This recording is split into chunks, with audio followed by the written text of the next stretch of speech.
નમસ્કાર મારા વાલા ગુજરાતીઓ, કેમ છો તમે બધા? હવે સૌથી પહેલા વિડીયો સ્ટાર્ટ કરતા પહેલા એફઆઈ નો ડેટા આપણી પાસે આવી ગયો છે.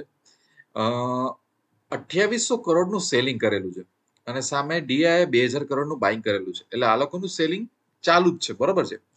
નિફ્ટી અને બેંક નિફ્ટીના અલગ અલગ સેન્ટિમેન્ટ છે.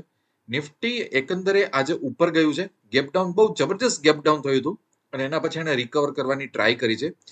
મેં તમને એક વસ્તુ કીધી હતી કે હંમેશા તમે એવું ધ્યાન રાખો કે મોર્નિંગનો લો કેટલા સમય સુધી પ્રોટેક્ટેડ રહે છે, અને ખાસ કરીને ગેપ ડાઉન પછી એક લો પ્રોટેક્ટેડ રાખવો એ બહુ મોટી સ્ટ્રેન્થની વાત છે. અને આઈ એમ સરપ્રાઇઝ કે એફઆઈ હજી કન્ટિન્યુઅસલી સેલિંગ મૂડમાં જ છે. પણ એક બીજી એક ઇન્ટરેસ્ટિંગ વાત આપણે નોટિસ કરી લઈએ. બેંક નિફ્ટીમાં જશું તો કઈ મૂવ આવી નથી, બરોબર, અને કોન્સોલિડેટ થયું છે. પણ બેંક નિફ્ટીમાં આપણે વન ડે ના ચાર્ટમાં જોશું ને, તો એક ઇન્ટરેસ્ટિંગ વસ્તુ એ છે કે જે આપણને એવું લાગતું હતું કે બેંક નિફ્ટી અહીંયા બોટમ બનાવેલું છે, એની નીચે આવી ગયું છે, બરોબર. અને ઇન્ડસઇન્ડ બેંકનો સ્ટોક આજે 25% થી વધારે કરેક્ટ થયો છે. તો ઓફકોર્સ માર્કેટમાં બેંક નિફ્ટીમાં એ ભાગ ભજવવાનું જ છે, ભલે એનો ઓછું વેઇટેજ હોય કે ગમે એ રીઝન હોય. અને એના લીધે થોડુંક બીજી બધી પ્રાઇવેટ બેંકના રિઝલ્ટ ઉપર બી આપણને ક્વેશ્ચન માર્ક હશે. નો ડાઉટ આ લોકોનું જે ઇન્ટરનલી રિસ્ક મેનેજમેન્ટ હતું, ઘણું બધું એ લોકો મેનેજ કરતા હતા, એમાં પ્રોબ્લેમ હતું, રિસ્ક એક્સપોઝર વધારે થઈ ગયું છે. પણ ક્યાંક ને ક્યાંક એનો અચાનક ઇમ્પેક્ટ આવેલો છે બેંક નિફ્ટીમાં, બરોબર છે. પણ જે પણ રીઝન હોય, એને આ લો બ્રેક કરેલો છે, એટલે that is a weakness sign કે શું છે શું નહીં. હવે કાલના દિવસે, આગલા એકાદ બે દિવસે એ જોવાનું છે કે આ લો થી બાઉન્સ થાય છે અથવા તો આ લો થી હજી માર્કેટ નીચે વયું જાય છે. તો આપણે કહી શકીએ કે ચલો આ એક સિંગ્યુલર ઇવેન્ટ હતો કે એના લીધે લો પ્રોટેક્ટ ન થયો, બાકી તો માર્કેટમાં હજી બેંક નિફ્ટીમાં બધું બરોબર હતું એવું કહી શકાશે. પણ લેટ્સ સી, આપણે આને હજી એકાદ દિવસ આપવા પડશે. એટ ધ સેમ ટાઈમ આપણે નિફ્ટીમાં જોઈએ ને, તો નિફ્ટીમાં આપણે એને એક ચેલેન્જ આપવી પડશે કે ભાઈ 22,690 ની ઉપર ક્લોઝ થઈને બતાડો અમને, બીજું કઈ નહીં. ત્યાં સુધી એ આપણને કન્ફ્યુઝ કરશે, મજા નહીં આવે. આપણને નાના નાના વેવમાં એવું થશે કે ઓહો, આપણે તો હવે માર્કેટમાં બોટમ બની ગયું છે, પણ એવું થવાનું નથી. લાસ્ટ હાઈ તો બહુ દૂર છે, 23,800 વાળો તો બહુ બહુ દૂર લાગે છે. ઉલટાને એવું લાગે છે કે આ 23,690 બી એક નેક્સ્ટ હાઈ બનીને રહેશે અને માર્કેટ હજી ડ્રોપ થશે. પણ આપણે સ્પેક્યુલેશનમાં માનતા નથી. આપણે હજી જોવું પડશે કે માર્કેટ શું કરવા માંગે છે, બરોબર છે ને. કારણ કે એફઆઈ હજીથી સેલિંગ મૂડમાં જ છે. એ જ રીતે આપણે સેન્સેક્સ જોયું તો સેમ તમને નિફ્ટી જેવું જ ગ્રાફ દેખાશે કે શું થઈ રહ્યું છે. અને અગેન જ્યારે જ્યારે આપણો ગ્રાફ એકાદ બે દિવસ ઉપર જઈએ છે, પછી પાછી ડોજી કેન્ડલ આવવાની શરૂ થઈ જ જાય છે. સ્ટ્રોંગ અપસાઇડ વાળી કેન્ડલ્સ આપણને મળતી નથી. એ જ રીતે આપણે જોઈ લઈએ કે આઈટી સેક્ટર છે, એ જ રીતે આપણે જોઈ લઈએ કે ઓટો સેક્ટર છે, જે અપર સાઇડની લાઇન છે એ બહુ ક્લેમ થતી નથી, વીક થઈ જ જાય છે. ફાર્મા સેક્ટરને જોઈ લો તમે, કે એફએમસીજી સેક્ટરને જોઈ લો, બધી જગ્યાએ ઇશ્યુ એ છે કે અપર સાઇડ બાઇંગ આવતી નથી.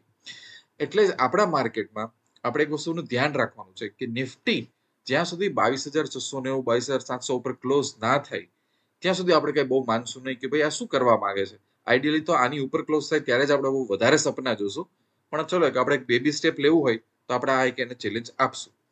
બીજી વસ્તુ કે તમે અત્યારે માર્કેટમાં એક બીજી વસ્તુ ઓબ્ઝર્વ કરો ને, તો એક અમુક અમુક વસ્તુમાં તમને બતાવશે કે અમુક અમુક સ્ટોક બોટમ લેવલ ઉપરથી, કે અમુક અમુક સ્ટોક જે છે ને, એને ધીરે ધીરે એક ગતિ પકડી છે થોડીક અપસાઇડની. તમે આજે એક્સિસ બેંક જોઈ લેશો, તમે આજે રિલાયન્સ જોશો, તમે આજે ભારતી એરટેલ જોશો. અમુક અમુક સ્ટોક છે ને, એમાં એવું દેખાય છે કે એ લોકોએ બોટમ બનાવેલું છે અને એ લો થી બહુ દૂર છે. જેમ કે એક્સિસ બેંક નો લો અહીંયા હતો, એના પછી ખાસો એક મહિનો એને એ લો ટચ જ ન કર્યો. તો અમુક વખતે શું થશે માર્કેટમાં, આવું થવાનું રીઝન હું તમને કીધું કે અમુક અમુક સેક્ટરમાં અમુક અમુક સ્ટોક છે ને, એ એકદમ એટ્રેક્ટિવ લેવલ વાળા બની ગયા છે.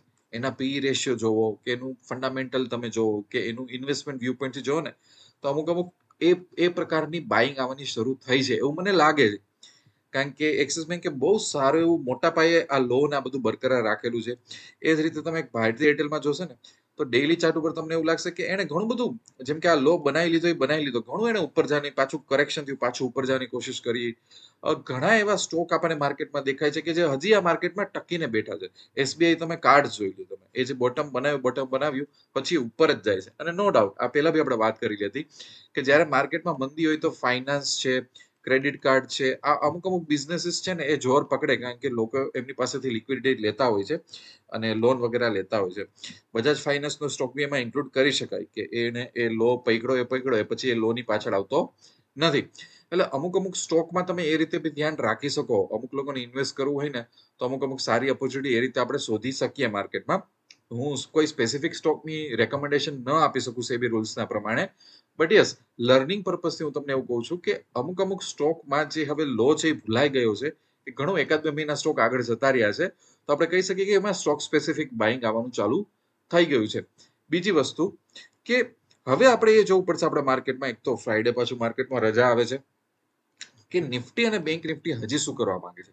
બેંક નિફ્ટીએ તો આ જે લો છે એ બ્રેક કરી નાખ્યો છે, બરોબર. એમાં એકાદ બે દિવસ એવું જોશું કે હજી આ લો વધારે બ્રેક કરે છે કે ભાઈ આ લો ને ડિફેન્ડ કરીને પાછું એ ઉપર જવા માંગે છે. તો એક એ વસ્તુ આપણે જોવાની છે. અને નિફ્ટીમાં ખાસ એ જોવાનું છે કે 22,700 નું લેવલ કેટલા સમય સુધી એ ક્રોસ નથી કરી શકતું. કારણ કે એક બીજી વસ્તુ શું છે ખબર છે, કે એક નાનકડું રેઝિસ્ટન્સ ફેસ કરવામાં એને બહુ સમય લાગે જતો હોય ને, તો એ બી આપણા માટે સારું નથી. એટલે જ અત્યારનું માર્કેટ તમને ગમે કે તમને ન ગમે, તમને એવું થશે કે સર આવું શું કામ કહેતા હશે, બટ યસ, અત્યારનું માર્કેટ એવું છે કે સમય વધારે લેશે કાંઈ પણ એક્ટિવિટી માટે. અને સમય છે એ ઓપ્શન બાયરની અગેન્સ્ટમાં હોય છે. એ ઓપ્શન જે લોકો સેલ કરે છે, હેજ કરે છે, એની ફેવરમાં હોય છે. એટલે option hedging would be an ideal choice in this market, બરોબર છે. બીજી વસ્તુ કે આપણા અમદાવાદમાં બહુ સરસ રીતે ફેસ ટુ ફેસ વર્કશોપ શરૂ થઈ ગયા છે. હું દરેક વર્કશોપમાં 6-7 ટ્રેડરથી વધારે લેતો નથી. હમણાં ગયા રવિવારે પ્રાઇઝ એક્શનનો વર્કશોપ હતો. માર્ચ 16 આપણે હેજિંગનો બહુ સરસ વર્કશોપ છે. અને આવી રીતના અમુક અમુક વર્કશોપ આપણે થયા રાખે છે. તમે આ વર્કશોપ વિશે ડિટેલ માંગતા હોય તો પૈસા તો બનેગાની વેબસાઇટમાં જઈને ટેલિગ્રામ ચેનલથી તમને કોન્ટેક્ટ કરી શકો, તમે માહિતી મેળવી શકશો. અમુક અમુક સ્ટોક ઉપર સેક્ટર વાઇઝ ધ્યાન રાખતા શીખજો, તો તમને મજા આવશે. ઘણું બધું પ્રાઇઝ એક્શનનું નોલેજ બી તમને સમજાવશે. પેશન્સ રાખજો, આંખ બંધ કરીને ટ્રેડ કરતા નહીં. માર્કેટ ઓપન થાય તો સવારે થોડીક ધીરજ રાખજો, પછી તમે ટ્રેડ લેજો, બરોબર છે. મળતા રહેશું રોજ રાતના વિડીયોમાં. જેમ જેમ માર્કેટ નવી નવી દિશા પકડશે એમ વધારે એનાલિસિસ કરીશ. કારણ કે અત્યારે માર્કેટ એક થોડુંક એક બોરિંગ ફેઝમાંથી જાય છે, એક ચેલેન્જિંગ ફેઝમાંથી જાય છે, એટલે વધારે હું બહુ એડ કરતો નથી. મળતા રહેશું રોજના વિડીયોમાં. ત્યાં સુધી wish you lots of love and happiness.